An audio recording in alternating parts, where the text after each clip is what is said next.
ألهاكم التكاثر حتى زرتم المقابر كلا سوف تعلمون ثم كلا سوف تعلمون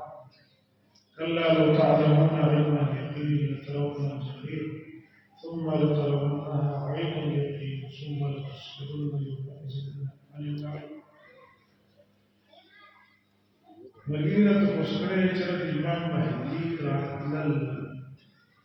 الحق كلام بالتفسير مزاحمة إمام مهدي زين دينوي يهود أغي منتظر ديو إمام غائب شاغل الدجال بلدي لقد الدجال يهودي مذهب کی عقیدت کی او مذهب کی یهودی دې د وجه کله چې دجال لاوزي حدیث کې راځي وصرف د اصفهان نبا اولیاء زرع یهودیان د شاطر اولیاء زرع یهودیان ایران اصفهان مبارک یو علیم دجال منتظر دی چې دجال ورازي او د ټول دنیا با زمون مشر ورازي قبضه وکړي یو د شیعاګانو دی شیعاګان امام غائب وي حسن العسکری په سردار کې اغناس نه او اخر کې باغ راوځي دا شیعاګان کله کله داغه په نوم باندې خطر دریاب ته ورځي چې را داغه په خطر ورسي موږ ته اخر کې به راوځي او دا سره ثبوت نه لري درېمه د سنت الجماعت دی یا سنت الجماعت دا غي مذهب دا دی چې احادیثونه ثابت دي چې په اخر کې به الله یو کس پیدا کی رسول الله صلی الله علیه وسلم آل بیت کې حدیث کې راځي یواتو اسمه اسمی نم به محمدی اطلاق به عبد الله نمور به آمین او الله با هغه کې استعداد او قابلیت پیدا کی په یو شپه کې به دنه په کې الله استعداد او قابلیت پیدا کی او يملأ الارض قسطا وعدلا كما ملئت ظلما وجورا زمکه کې ظلم او زیاتیو د برابر کی پراوله کی بالکل عادل او انصاف په قسم کې راو حدیث کې دا راځي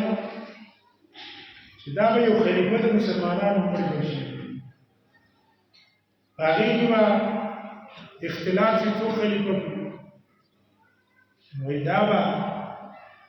بیت الله تعالی شروع به تختی بیت الله ته څوک ما ته چرته څونو خلق ورا ولګي په بیت الله کې بس تبانه بلا سمي او ټول تاسو خلیفہ شه اوس په دې موږ کوی څنګه خلیفہ مړکی څنګه راځي ځکه څونه احادیث او خبرونه چې رسول الله صلی الله علیه وسلم ورکړي دي موږ په ایمان راوړو خو دا غي تطبیق باندې موږ کوی نه وکړو کله چې هغه ټیم راشي په خپل الله راکاره کوي دا رسول شو ځکه دې وخت کې چې والي خلیفہ باندې څنګه منتخب شي سعودي والا سعودي سلمان دی هغه نائب دی لاري خلیفہ دې منتخب کړی دی ځکه چې بل منتخب کړی دی اجلی نشي هغه څه سم واره کی اوس په دې موږ دا کیفیت الله څنګه پیدا کړی راځي او دا په دې ټیم کې راځي دا په دې چې دجال نو راوځي هغه سره مقابله تر دې چې عیسی علیه السلام په دغه وخت کې راکوشي شرقي مناره باندې دمشق نو خلک په عیسی علیه السلام ته تمام ځته مکه شو عیسی علیه السلام ته وینا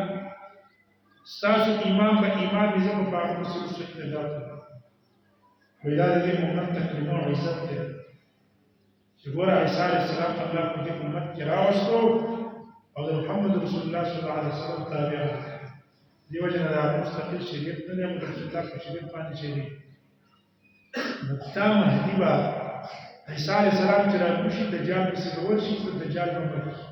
بابلون سره بابلون اسرائیل راځي اوس د اسرائیلو جهازونو اډه ده دغه ځای کې به مردار دجال هغې نه به وروستو وکاله یا 9 کاله داسې برکات به برکات چې هر شی به راوځي بیا به څوک چاته وایي دا پیسې واله لکاو روپۍ دې دا رانه واله دا به یې پرون دې راوړی اخیستی نه نو ته زما ضرورت نشته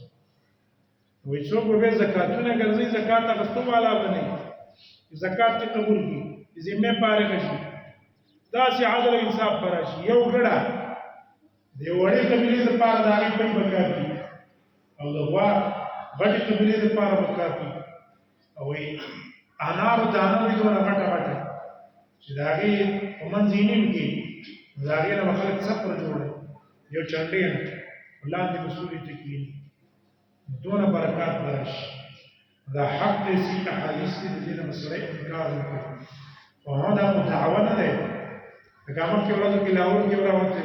او ویل زه مهدي یم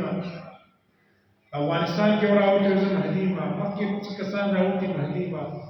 چې راوتو بیا بار چاته پته چې دا څه دی او سره مهدي دی او خلک به بیا د هغه سمه په توګه کوي